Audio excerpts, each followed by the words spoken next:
오늘 하나님께서 우리에게 주신 말씀은 창세기 37장 1절에서 4절의 말씀입니다. 우리가 성경 57조 창세기 37장 1절에서 4절의 말씀 1절의 말씀입니다. 야곱이 가나안 땅 곧 그의 아버지가 거류하던 땅에 거주하였으니 야곱의 족보는 이러하니라. 요셉이 17세의 요소년으로서 그의 형들과 함께 양을 칠 때에 그의 아버지의 아내들 빌하와 실바의 아들들과 더불어 함께 있었던 그가 그들의 잘못을 아버지에게 말하더라. 요셉은 노년에 얻은 아들이므로 이스라엘의 여러 아들들보다 그를 더 사랑하므로 그를 위하여 채색옷을 지었더니 이의 형들이 아버지가 형들보다 그를 더 사랑함을 보고 그를 미워하며 그에게 편하게 말할 수 없었더라. 아멘. 창세기의 역사를 보면 크게 두 가지로 분류를 합니다. 하나는 창조의 원시 역사와 또 하나는 이스라엘의 시작을 알리는 족장사입니다. 원시 역사는 우리가 알다시피 창세기 1장의 창조의 그런 사건으로부터 바벨탑 사건을 가지고 원시 역사를 합니다. 그리고 족장사는 아브라함부터 이제 마지막 50장까지 요셉의 이야기까지 이어집니다. 그 중에 오늘 이제 37장부터는 요셉의 삶의 이야기가 시작되어서 마지막 50장에서까지 그렇게 진행을 하게 될 것입니다. 그렇지만 그런 가운데서도 요셉의 이야기는 역시 야곱의 삶 부분의 어떤 한 일부분이기도 합니다. 그래서 야곱의 이야기가 창세기 50장까지 계속 이렇게 나오고 있습니다. 1절의 말씀에 보면 야곱이 가나안 땅 곧 그의 아버지 이삭이 거류했던 땅에 거주하게 되었다라고 말씀하고 있습니다. 에서는 자기 동생을 위해서 작년에 저번 주에 떠나서 세일산에 거주하게 되었고 이와 대조를 이루는 장면이 이제 오늘 야곱은 언약의 상속자로서 하나님께서 약속하신 그 약속의 땅 가나안을 중심으로서 이제 살게 되는데 이것은 좀 어떻게 엄밀하게 영적인 부분으로 보면 이제 에서와 야곱의 삶이 구분되었다라고 이제 볼 수가 있습니다. 이제부터는 이제 야곱의 삶은 이제 요셉 중심으로 전개가 됩니다. 그래서 오늘부터 요셉의 이야기가 진행될 것입니다. 2절의 말씀에 보면 야곱의 조건이 이러하니라. 그러니까 야곱의 후손들은 이러하니라 이런 뜻이죠. 그러니까 야곱의 후손들 중에 자손들 중에 아들들 중에 이제 요셉의 이야기가 나오는데 요셉이 17세의 소년으로서 그의 형들과 함께 양을 칠 때에 그의 아버지의 아내들 빌하와 실바의 아들들과 더불어 함께 있었더니 그가 그들의 잘못을 아버지에게 고하였다 말합니다. 요셉이 17세가 되었을 때 실은 요셉을 낳을 때 야곱의 나이가 91세였거든요. 그럼 17세를 더하면 지금 야곱의 나이는 이제 108세가 되고 아직 이 상황 속에서는 저번에는 이제 저번 주인가요? 이삭을 장례를 치렀는데 사실은 아직 죽지 않았습니다. 이때 이삭의 나이가 168세입니다. 그리고 앞으로 이삭이 180세까지 살려면 앞으로 12년 더 살게 되는 거죠. 이때 이제 있었던 일들입니다. 야곱이 양을 칠 때에 레아의 소생들이 6명이죠. 그러니까 큰 부인이죠. 첫째 부인 레아의 소생. 라헬은 이제 죽고 라헬이 죽으면서 요셉과 베냐민을 낳았죠. 그리고 이제 그 몸종들이 있는데 실바와 그리고 이제 레아죠. 빌하죠. 빌하의 자녀들이 있는데 실바도 2명의 아들을 낳고 또 이제 그 빌하도 아들을 2명 낳았는데 이 4명을 야곱이 아마 양들이 많았던 것 같습니다. 그러니까 본처에게 6명의 아들에게는 양무리를 주고 그다음에 또 그 위에 후처의 아들 4명에게는 이제 또 양무리를 또 맡겼는데 요셉을 이제 본처의 아들에게 맡기지 않고 후처의 아들들에게 맡기는 장면이죠. 저 장면을 볼 때. 그러면서 이제 그가 이제 형들하고 같이 생활하면서 형들이 뭐 또 잘못할 수 있지 않습니까? 그렇죠? 근데 이제 그 잘못을 요셉은 또 못 봐주는 것 같아요. 보니까 분위기를 보니까 그 밑에 보면은 그가 그들의 잘못을 아버지께 이제 고해 바칩니다. 결국 이것으로 인해 가지고 좀 뭔가 분위기가 이상해지죠. 그래서 형들이 좀 잘못한 걸 눈 감아주고 하면 형들의 사랑을 받을 수 있을 텐데 그렇지 못한 것 같아요. 그리고 이제 거기다가 더 이제 또 문제되는 것은 3절의 말씀입니다. 3절에 보면 요셉은 그 야곱의 노년에 얻은 그런 아들이기 때문에 야곱이 다른 아들들보다 요셉을 더 사랑했다. 그래서 그 사랑의 증거가 채색옷을 지어 입혔다. 근데 그 저 채색옷은 왕족만 입는 옷입니다. 그리고 뭐 고관 대작들 그런 이제 돈 있는 사람이 입을 수 있는 옷인데 그것을 지어 입혔다는 거죠. 뭐 이렇게 보면은 어떻게 보면 다른 아들들은 뭐 대충 입어 이렇게 하고는 요셉만 아주 유별나게 특별하게 이렇게 되죠. 적어도 야곱의 실수죠. 그렇죠? 적어도 야곱의 실수인 것 같아요. 자, 그리고 이제 4절에 보시면 그의 형들이 아버지가 이제 문제가 나오죠. 형들보다 그를 야곱을 더 사랑함을 보고 야곱을 미워하여 야곱에게 편하게 말할 수 없었더라. 불평했다 이런 거죠. 그게 편하게 말할 수 없었다라는 이 말씀을 원어적으로 보니까 샬롬이라 말하지 않았다. 이스라엘 분들이 이제 주로 많이 사용하는 단어가 샬롬이에요. 안녕 우리로 얘기하면 뭐 어르신들 보면 안녕하십니까 뭐 밑에 사람들 보면 이제 안녕 이렇게 하는데 야곱의 아들들이 요셉에게는 그렇게 하지 않았다는 거예요.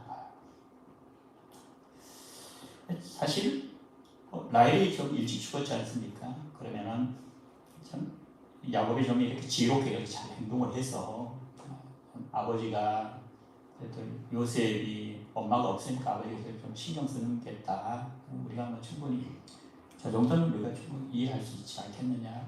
이렇게 할 정도로 이렇게 야곱이 좀 도가 지나치지 않도록 이렇게 해야 되는데 야곱이 너무 이제 요셉에 대해서는 도가 지나칠 정도로 이제 그 편애를 하니까 이제 문제가 생기는 거죠. 그래서 우리가 성경을 통해서 우리가 이제 어떤 삶을 이제 배우게 되는 거죠. 그래서 5절의 말씀을 보면 요셉이 꿈을 꾸고 자기 형들에게 말하니 그들이 그를 더욱 미워하였더라. 이게 또 꿈이 문제예요. 꿈이 문제인데 요셉이 아직 나이가 어리니까 자기가 꿈꾼 그대로 아마 얘기를 한 것 같습니다. 근데 이 꿈을 들어보면은 아주 기분 나쁜 꿈입니다. 요셉에게는 굉장히 좋은 꿈인데 형들에게는 아주 기분 나쁜 자존심 상하는 그런 꿈입니다. 그래서 한번 그 6절의 말씀을 보면 요셉이 그들에게 이렇게 형들에게 이제 말하죠. 형님들 내가 꾼 꿈을 한번 들어보세요. 이렇게 얘기를 합니다. 그래서 7절에 보면 우리가 밭에서 곡식단을 묶더니 네 단이 일어서고 형님들의 단은 네 단을 둘러서서 절을 했습니다. 이제 이렇게 얘기를 하는 거죠. 사실 요셉의 어떤 생애에 모든 일을 주관하시고 인도하시는 하나님의 섭리를 이렇게 보면 이제 앞으로 우리가 보게 될 텐데 꿈을 중심으로 이렇게 사건들이 일어나고 결국 꿈으로 통해서 하나님께서 요셉을 이제 마지막 총리를 세우는 거죠. 3번의 꿈이 나와요. 오늘 꾼 꿈, 볕단 꿈과 그 해와 달, 별이 자기 가족들에게 꾼 꿈.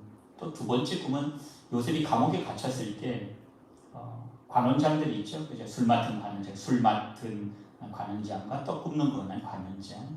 그 사람들은 지금은 우리로 얘기하면은 뭐 대통령 경호실장 정도로 굉장히 대단한 파워를 가지고 있습니다. 그런 그 사람들은 뭐 이렇게 왕이 음식을 먹기 전에 자기가 먼저 먹어보고 독이 있는지 없는지 그렇게 확인을 하는 사람들이기 때문에 왕의 절대적인 신뢰를 받고 있는 사람들입니다. 그 사람들이 이제 요셉이 감옥에 있다가 꿈을 해석해 주죠. 그리고 이제 세 번째 꿈은 바로가 꿈을 꿉니다. 혹시 이런 것을 보면은 하나님께서 요셉을 위해서 바로에게 꿈을 꾸게 하는 그런 놀라운 일들이 일어났죠. 그래서 우리가 하나님께 어떻게 살아가느냐에 따라서 우리에게는 아무것도 일어나지 않지만 다른 사람을 통해서 우리 하나님께서 우리가 하나님의 자녀임을 또 우리가 하나님 앞에 더 아름다운 모습으로 비춰주기 위해서 이런 합력하여 선을 이루는 그런 하나님의 그런 놀라운 섭리를 우리가 또 성경을 통해서 우리가 발견할 수 있었으면 좋겠다는 생각을 합니다. 요셉은 그렇게 얘기를 하지만은 형들이 볼 때는 가만히 아닌 거예요. 저게 아버지가 좀 사랑해줬던 얘기면 눈에 뵈는 게 없어? 뭐 이런 분위기입니다. 지금 보면 8절 보면 한번 보겠습니다. 자, 우리 한번 다 같이 읽습니다. 시작. 그의 형들이 내가 참으로 우리의 마음이 되겠느냐 참으로 우리를 다스리게 되겠느냐 하고 그의 꿈과 그의 말로 말하며 그를 더욱 미워하더니 지금 점점 어려워지죠. 요새 이제 나이가 17살이니까 지금은 17살 때 애들이 눈치가 빨라서 안돼. 그래서 아마 그렇지 못했던 것 같아요. 그러니까 이제 형들이 이제 야 네가 우리를 다스리는 왕이 된다고 웃기는 소리 하고 있네 이런 분위기입니다. 그런 분위기. 이게 믿다 하니까 더 미분해 이런 이제 분위기로 얘기를 하는 거죠. 그런데 이제 9절에 또 말씀을 보겠습니다. 요셉이 다시 꿈을 꾸고 이 꿈이 문제예요. 꿈이 안 꾸면 되는데 그의 형들에게 말하여 이르되 내가 또 꿈을 꾼즉 이번에는 해와 달과 11별이 내게 절을 했습니다. 근데 이번에는 이제 누가 나서나면은 아버지가 났습니다. 아버지가 나서는 이제 이유가 있어요. 결국은 이제 하나님께서는 구약 시대는 그렇습니다. 꿈과 그런 환상을 통해서 하나님의 뜻을 인간들에게 나타내는 그런 하나님의 계시의 전달 방법으로 이용이 되기도 했습니다. 그래서 하나님께서 재차 요셉에게 꿈을 재차 꾸게 한 것은 이 일을 내가 분명하게 하겠다라는 어떤 하나님의 계시적인 것과 계획하심을 요셉을 통해서 하나님의 비전을 제시한 것이라고 말씀드릴 수가 있겠습니다. 그럼에도 불구하고 요셉은 하나님의 그 섭리 속에서 결국 절을 받는 사람이 되죠. 절 받는 사람이 되지만 그런데 그의 삶의 과정에서 보면은 그가 절 받는 사람이 되기 위해서 절을 하는 노예로 살아갑니다. 우리 이런 것을 이제 우리가 잘 알아야 되죠. 우리 이제 절 받는 사람만 생각하지 절을 하는 요셉은 잘 생각하지 않으려고 하는 게 이제 그게 문제라는 거죠. 그렇게 되면 우리의 꿈은 헛꿈이 됩니다. 잘못된 꿈이 되죠. 수고를 하지 않는 꿈, 그렇죠? 땀 흘리지 않고 그냥 일확천금을 누리는 그런 꿈이 헛된 꿈이 될 수 있다라는 거죠. 하나님께서 우리에게 주신 저도 이제 중등부를 맡고 그리고 이제 청년부를 이제 여기서 맡을 때 비전이란 말을 많이 했습니다. 비전. 그때는 뭐 뜻도 제대로 모르고 남들이 다 비전 하니까 또 같이 비전을 했던 것 같아요. 그런데 이제 어떻게 보면은 땀을 흘리지 않는 그런 비전은 그런 하나님을 속이는 겁니다. 헛된 망상에 불과합니다. 그래서 우리가 하나님께서 우리에게 주신 비전이 있으면 꿈이 있으면 그 꿈을 위해서 노력해야 되겠죠. 그래서 학생들 열심히 공부하고 이런 게 있어야 되는 거죠. 직장인은 직장에 가서 열심히 주일 모든 일 주게 하듯이 열심히 해야 되겠죠. 그러면서 하나님의 비전을 이루어가는 거죠. 언제 이룰지는 모릅니다. 우리는 그렇죠. 근데 하나님께서는 그런 삶을 통해서 그런 수고와 그런 땀 흘림과 그런 눈물을 통해 하나님께서 하나님의 비전을 우리를 통해서 이루어가시는 거죠. 이것을 이제 우리가 제대로 깨달으면 우리 세상을 헛되이 살지 않겠죠. 그렇죠? 함부로 살지 않고 내 생각대로 내 뜻대로 살지 않을 것입니다. 아무튼 두 번의 반복의 꿈을 통해서 하나님께서는 요셉으로 하여금 더 확실하게 보증하시는 그런 하나님의 계시를 보여주시고 또 요셉을 향한 하나님의 그런 비전, 그 꿈을 보여주십니다. 그런 가운데서 이제 요셉이 그런 꿈을 꾸는 것에 대해서 야곱이 이렇게 보니까 이게 잘못하면 요셉이 큰 일을 당할 것 같아요. 형들로부터 안 그래도 미움받고 하는 뭐 아버지가 그런 눈치가 없겠습니까? 그죠? 그런 눈치를 갖고 있었겠죠. 그런데 요셉이 하는 말을 보거나 이렇게 행동을 보면 형들부터 지금 미움을 받고 있는데 이 얘기하면 이게 더 큰 문제가 되겠다고. 그래서 10절에 한번 보시겠습니까? 자, 10절에 보면 한번 다 같이 한번 읽습니다. 시작. 그가 그의 꿈을 아버지와 형들에게 말하며 아버지가 그를 부짖고 그에게 이르되 내가 꾼 꿈이 무엇이냐며 나와 내 아버지와 내 형들이 집으로 가서 땅에 엎드려 내게 절하느냐. 아멘.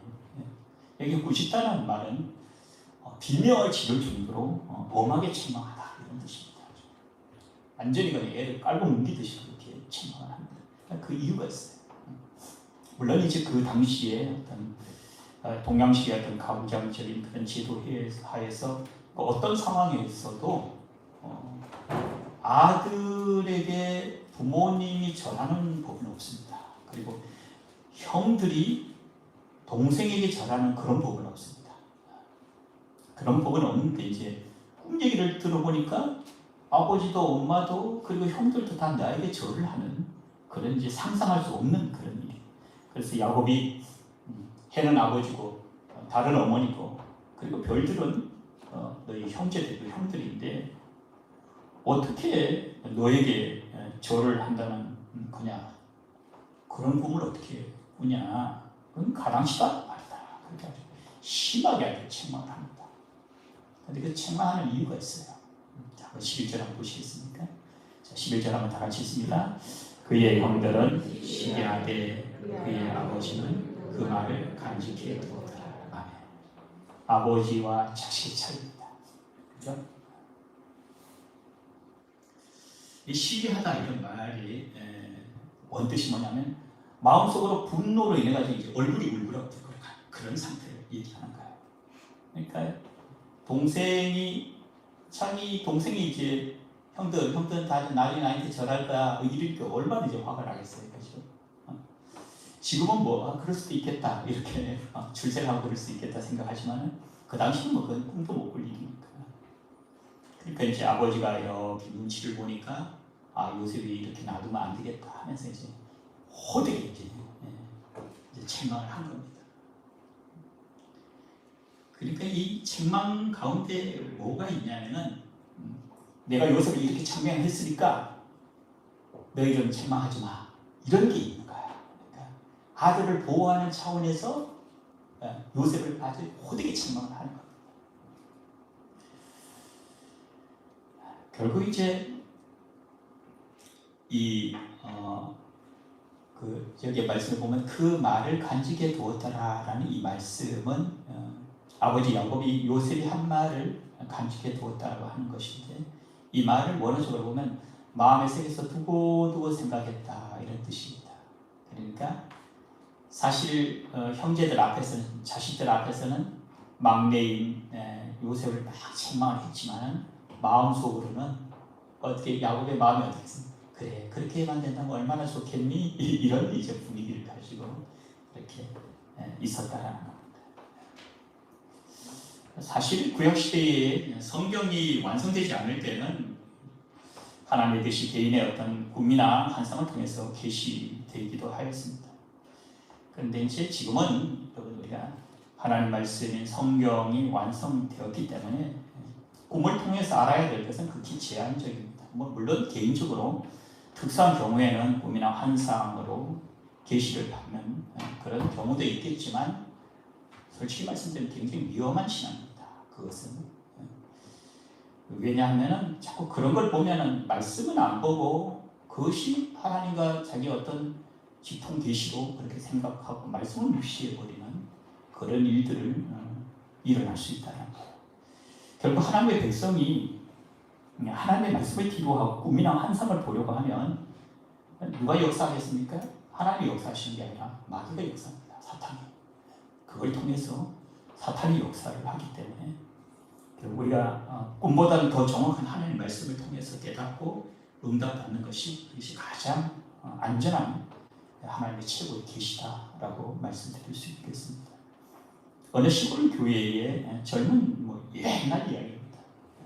젊은 전사님이 그 시골에서 목회를 하는데 그 시골 교회에 처녀 집사님이 자꾸 이 꿈을 잘 보고 하나님 앞에 들었다는 소리를 자꾸 하는 거예요. 그래서 목사님, 전사님도 순진하셔서 그걸 또 그대로 믿고 이제 목회를 하신 것 같아요. 그런데 어느 날 그 동네에 장례가 났어요. 옛날에 다 이게 미국 가자니까 그죠? 미국에. 근데 다들 이제 장례 때문에 이제 동네가 이제 이렇게 좀 슬퍼하고 하는데 전사님 밑에서 그 처녀 집사가 와서는 전사님 지금 장례 상여 나가는데 하나님께서 저 사람 살려주신답니다. 가서 상여를 세우세요. 이런 거예요. 그래서 집사님 그건 좀 심하지 않아요? 그랬더니 내가 응답 받았다는 거예요. 그래서 하던 또 그렇게 얘기하고 또 그동안 또 전사님도 이제 알게 모르게 은근히 이제 그 집사님을 많이 의지했던 것 같아요. 그래서 그 집사님 하는 말이 만약에 하나님께서 말씀하시는데 이 사람 살리면은 우리 동네 전도는 이제 끝나는 겁니다. 그러니까 정말 그럴 것 같거든요. 그래 가가지고 이제 상여 있는 사람한테 막 이렇게 한 거예요. 세우라고.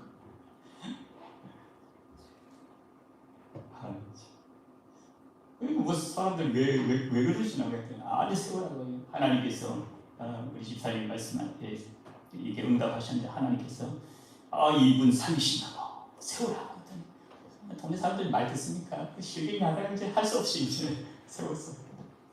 그래서 예수의 이름으로 일어나라 했더니 그냥 나사로가 나듯이 벌떡 일어났으면 얼마나 좋겠어요.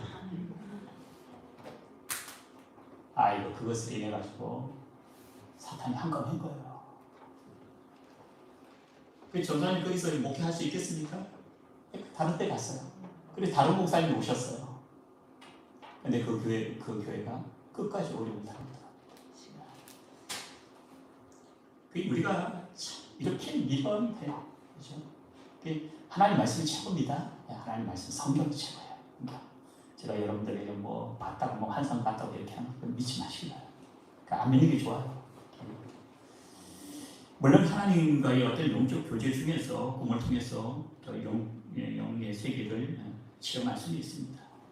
그런데 이제 구원에 관한 하나님의 온전하신 뜻은 여러분 성경 안에 다 계시되어 있어요. 성경 하나로만 충분히 우리 구원받는데 지장받는 게 하나도 없습니다. 충분히 하나님 말씀으로만 충분합니다.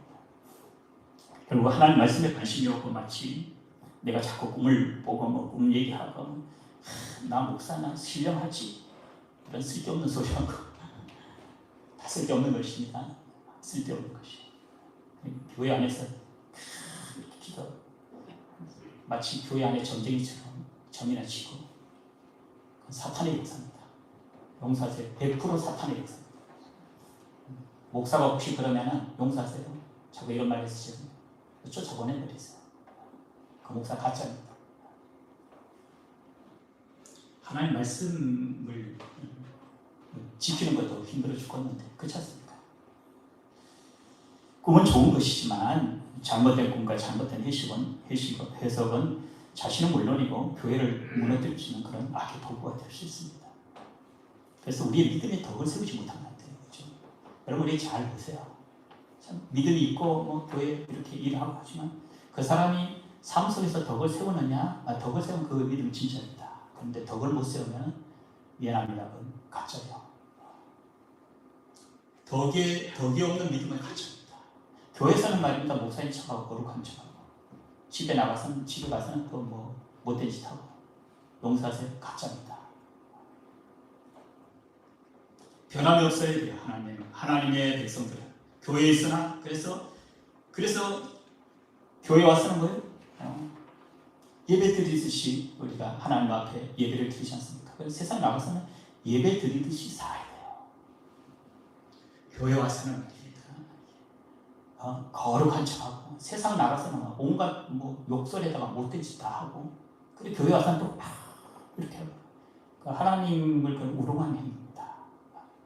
그런 것을 하나님 기뻐하지 않으셔요. 그건 구원에도 문제가 생길 수 있어요. 그렇죠? 분명히 말씀하셨죠. 나더러 주여 주여 하는 자가 천국 가는 것이 아니다. 이렇게 말씀하셨죠. 그래서 변함이 없을 때 우리가 세상 나가서 어떻게 살아야 된다고 말씀하십니까? 예배 드리듯이 살아야 돼요. 그렇죠? 우리 예배를 함부로 드리지 않지 않습니까? 그렇죠? 예배 드리듯이 살아야 돼요. 그럼 하나님께서 그 사람을 통해서 하나님의 선하신 뜻을 이루어 나가는 것입니다. 인간적으로 볼 때는 요셉은 총리가 될 때까지 참 불행한 사람 중에 한 사람이죠. 그렇죠? 형들에게 집에서는 아버지로부터 이렇게 사랑을 받고 했지만 결국은 이제 형들에게 미움받아서 노예로 팔려가지 않습니까? 그렇죠? 노예로 팔려가서 그래도 이제 실망하지 않고 하나님 말씀대로 살려고 하는데 이번엔 또 보디발의 아내가 또 이렇게 해요. 나는 싫다고 하는데 자꾸 덤벼들고 그리고 나는 하나님 말씀대로 살았는데 감옥 갔어요. 여러분 어떻게 생각하십니까? 하나님 말씀대로 살았는데 감옥 갔어요. 하나님 계시는 거예요? 안 계시는 거예요? 아무도 모릅니다. 그렇죠? 결국은 이제 감옥에 갔다가 감옥에서 하나님께서 이제 하나님 뜻을 이루려고 하는 거죠. 무슨 말씀인가 하면 인간적으로 볼 때는 요셉이 총리가 될 때까지 불행한 사람이에요. 그러나 진정한 지도자가 되기 위해서는 하나님께서 그를 큰 그릇으로 만들기까지 그가 큰 그릇이 될 때까지 피나는 아픔의 대가를 치르는 과정이 있는데 그 과정은 왜 그러냐? 하나님께서 쓸 수 있는 그런 그릇으로 만드는 그 과정이라는 거예요. 그래서 이런 말이 있죠. 십자가 없는 영광은 없다. 이런 말이 있죠. 고난이 없는 영광은 우리에게 있을 수 없습니다. 주님을 위해서 고난 당하지 않고 영광을 얻겠다? 그런 건 없습니다. 그래서 예수님께서는 뭐라고 하십니까? 좁은 길로 가라는 거예요. 너희들 자꾸 넓은 길 찾아가는데 넓은 길 그 길 가다 보면 너희도 망한다? 이렇게 말씀하시지 않습니까? 그렇죠? 좁은 길로 가라는 거. 근데 우리는 자꾸 뭐예요? 교회 다니면서 자꾸 넓은 길을 찾고 있어요. 그렇죠? 편한 길, 넓은 길, 가능하면 그냥 편하게 예수 믿고 그냥 신경 안 쓰고 예수 믿고 그냥 그러고는 이제 나중에 천국 가고 이런 건 없습니다. 여러분. 성경을 어딜 봐도 그런 건 없어요. 결국 요셉이 하나님부터 쓰임받게 될 때에 하나님께서 주신 시험지를 어떻게 당할 것인가 이 문제를 잘 풀게 되면 요셉은 하나님의 사람으로 쓰임받게 될 것이고 만약 이 문제를 못 풀게 되면 요셉은 역사의 뒤안길에 무명의 사람으로 어느 누구에도 기억됨이 없이 그렇게 사라지게 될 것입니다. 이제 요셉의 꿈은 이제 요셉의 삶에 있어서 이제 그런가 단계에 불과합니다. 그래서 요셉으로서는 이제 다음에 보면 요셉은 행복 끝이에요. 아버지로부터 그렇게 사랑을 받았던 요셉이 이제 행복이 끝나고 이제 고난이 시작됩니다. 그런데 참 감사한 것은 뭐냐면 물론 나중에 이제 요셉이 자기 아들의 이름들을 짓는 걸 보면 좀 그런 것이 없지 않아 있었지만 그래도 성경에 나타나는 부분에는 그런 부분이 없는데 그것이 뭐냐면은 그런 순간에서도 정말 그렇지 않습니다. 하나님 말씀으로 하나님 말씀을 지키고 하나님 말씀을 대를 이렇게 살기 위해서 힘쓰고 했으면 왜 감옥 왜 보내십니까 하나님? 그렇지 않습니까? 그런 가운데서도 요셉은 성경 어느 구절을 찾아봐도 원망했다, 실망했다, 좌절했다는 말이 있습니다. 이것이 그리스도인의 삶. 모르겠죠. 그래도 그 삶.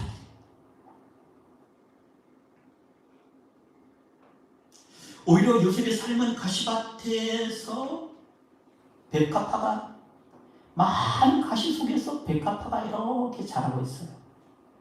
평소에는 몰랐어요. 근데 바람이 부네요.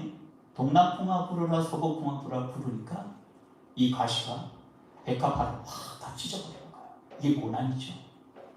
찢어버리는데 거기서 나 죽었습니다 하는 것이 아니라 그 찢겨지는 순간 향기가 온 세상에 바람이 탄다 하는 거예요. 요셉의 삶이 그런 삶이었던 거죠. 그래서 요셉에게는 고난이 유익이었어요. 고난이 요셉에게는 하나님을 사랑하는 증거였어요. 그게 우리의 믿음도 마찬가지예요. 우리 고난이라 이런 거 솔직히 용서하세요. 코로나가 고난입니까? 이걸 고난이라면 어떻게 합니까? 그렇지 않습니까? 이런 코로나에도 우리의 믿음이 흔들만들한다면 정말 우리의 살을 찢고 우리의 어떤 몸을 찢어버리는 그런 고통과 어려움이 왔을 때 어떻게 할 겁니까? 그때 과연 주여 부르면서 순교할 수 있을까? 라는 생각. 여러분 우리나라처럼 이렇게 편하게 예수님 믿는 데가 어디 있습니까? 어느 나라에도 이런 경우는 없습니다. 근데 우리 너무 편하게 했습니다. 뭐 중동지역을 가세요. 이렇게 예배드리면 뭐가 날라옵니까? 포탄이 날라옵니다. 그렇죠? 포탄이 날라오는 걸 알면서도 예배드립니다. 그게 믿음이란 거예요. 우리는 알면 다 도망가죠. 그렇죠? 안 오잖아요. 왜? 안 나오지 않습니까? 그러면서 또 천국은 가고 싶어 하죠. 그렇죠? 앞뒤가 안 합니다. 우리 믿음이 그래서 앞뒤가 안 하죠. 밑에서 위를 쳐다보는 복을 배우지 않고는 결코 내게 주신 하나님의 꿈을 꽃을 피울 수 없고 또 열매를 맺을 수 없습니다. 하나님께 주신 그런 꿈을 꾸는 사람은 현재 이 고난을 그렇지 않습니까? 이 고난을 잘 받아들이는 거죠. 그래서 여러분 그 TV를 이렇게 보면 뭡니까? 강한 군대인가? 강철부대. 그 특수부대 그 출신들의 그 군인들 보십시오. 그렇죠? 그 사람들은 막 원망 안 하더라고요. 그리고 옆에 있는 동료가 힘들으면 가서 자기가 힘든데도 그 사람 붙잡고 가는 거예요. 그렇죠? 용사세요. 저는 우리 교회 그런 교회가 되기를 원해요. 조그만 바람에 휙 날려가지고는 어디 간 것도 없고 이런 믿음이 아니라 어떤 역경과 온다 하더라. 내가 주님을 향한 이 믿음만은 내가 절대 변하지 않겠다. 이 믿음으로 우리가 득 선다면 그것이 하나님 기뻐하시는 그런 교회가 알고 있습니다. 하나님은 하나님의 꿈을 이루고자 하는 사람을 찾고 계십니다. 그것이 우리 교회가 되었으면 좋겠어요. 근데 문제는 뭐냐면 내 자신부터 내 자신이 바뀌지 않으면서 결과가 바뀌기를 원하는 이런 게 문제라는 거예요. 여러분 결과가 바뀌기를 원하는 내가 바뀌게 되지 않습니까? 그렇죠? 나는 안 바뀌면서 네가 바뀌라는 거예요. 이게 무슨 일입니까? 그렇죠? 내가 바뀌어야지 남이 바뀐 거 아닙니까? 그렇죠? 나는 전혀 안 바뀌면서 네가 제발 좀 바뀌라는 거예요. 나는 안 바뀌면서 여러분 어떤 사람은 심지어 하나님 보고 바뀌라는 거예요. 하나님 좀 바꿔주세요. 하나님 제발 좀 바꿔주세요. 나한테 맞춰서 바꿔달라는 거예요. 이게 사람의 눈에 보이는 하나님의 얼마나 잘 보이겠습니까? 그렇죠? 우리는 늘 뭐예요? 자기중심적인 계산에 익숙해 있어요. 그렇죠? 그것으로 인해서 나타난 삶의 형상이 무엇입니까? 나에게 손해가 되면 하나님의 진리가 비진리로 변질시켜버리는 거예요. 나에게 손해가 되기 때문에. 그렇죠? 그리고 자신에게 이익이 되면 비진리를 만났다. 세상의 것을 하나님의 것을 바꿔버리는 거예요. 그래서 우리에게 욕심을 내려놓는 삶이 곧 생명 없는 삶입니다. 이런 비전은 우리 어르신들이 계시기 때문에 이렇게 꿈은 그것은 자기 만족, 우리 교회가 이렇게 됐으면 좋겠다. 그것이 과연 하나님 영광을 위한 것인지 아니면 내 목사의 어떤 만족을 위한 것인지 이거 잘 생각해 봐야 됩니다. 그렇죠? 목사의 만족을 채우는 걸 가지고 자꾸 비전이라고 자꾸 꿈이라고 교회에 꿈이 없어요 하는데 과연 그럴까? 라는 생각을 하게 됩니다. 여러분 그렇다면 우리보다 못한 초시골교회 그죠? 연세 드신 분들만 계셔요. 그게 젊은 사람이 하나도 없어요. 그것도 거의 다 80 넘으신 분들만 계셔요. 그럼 그분들에게 무슨 비전이 있고 우리가 얘기하는 무슨 비전이 무슨 꿈이 있겠습니까? 그렇죠? 그럼 그렇다고 해서 그분들에게 그런 구원이 없습니까? 그렇지는 않지 않습니까? 그렇죠? 그렇지는 않고 우리가 자꾸 이렇게 비전하면서 자꾸 망상에 가까운 명사에서 제가 볼 때 망상에 가까운 말을 자꾸 해요. 자기는 손 하나 까딱 안 하고 자기는 땀 한 번 안 흘리고 자기는 수고하지 않으면서 말입니다. 자꾸 비전을 말해요. 그럼 지사님 비전이 뭡니까? 몰라요. 뭔지도 몰라요. 그럼 다시 말씀드렸습니다. 비전이 뭡니까? 그게 또 몰라요. 그러면서 비전 하고 있다는 거예요. 우리가 얘기하는 사랑이 뭡니까? 우리가 사랑하지만 사랑이 뭡니까? 사랑에 대해서 정의를 내고 싶은 분 계십니까? 어렵습니다. 그렇죠? 그럼 막연하게 우리가 신앙생활합니다. 그래서 우리 사랑의 시도교회는 말씀을 돌아가야 돼요. 그렇죠? 말씀으로 돌아와서 하나님 말씀이 뭘 하시는지 그걸 이제 우리 잘 깨달아야 되죠. 요셉은 하나님의 꿈을 담는 그릇이래.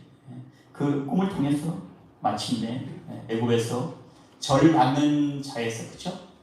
이제 그렇게 살았지만은 결국은 요셉의 삶의 과정에서는 하나님의 그 꿈을 위해서 절 받는 자가 되기 위해서는 절하는 노예로 살아가는 것을 역시 해야 됩니다.